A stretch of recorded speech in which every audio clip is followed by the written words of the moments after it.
What if millions of people across the world stop paying their EMIs at the same time? Not next year, not gradually, this month. If that actually happened, your bank balance would be the least of your problems. It sounds like a small delay, just one missed payment, but this is exactly how financial systems start breaking. Because EMIs are not just monthly payments, they are the lifeline of the entire banking system. Now understand what actually happens. First, banks stop receiving their expected cash flow.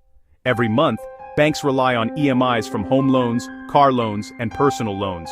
When this flow suddenly stops, their incoming money dries up instantly. And this is where the real danger begins, because banks don't keep your full money with them.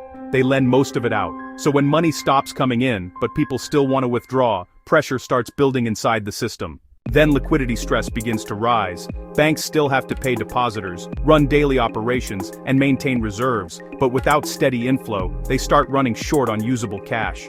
At this point, confidence becomes the biggest risk. If people even suspect that banks are under pressure, they may start withdrawing their money. And banks don't collapse because they run out of money, they collapse because people lose trust. As uncertainty spreads, banks become extremely cautious. They reduce giving new loans because repayment is no longer guaranteed. And when lending slows, the entire economy starts slowing with it. Businesses feel this immediately.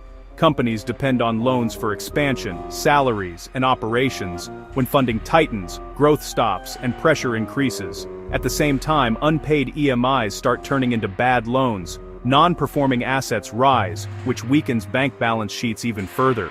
To protect themselves, banks may increase interest rates, which makes borrowing expensive, reduces spending, and slows down investment across the economy.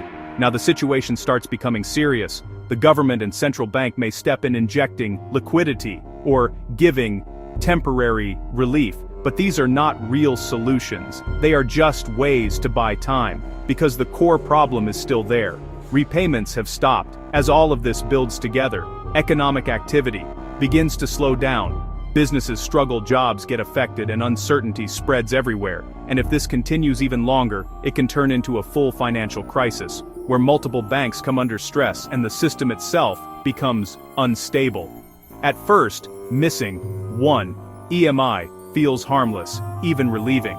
But when millions do it together, it becomes a shock to the entire economy, because an economy does not collapse when one person defaults. It collapses when trust disappears, and the truth is the system does not run on money, it runs on trust. If you want to understand how money and power really control the world, subscribe, because most people never see this side of the system.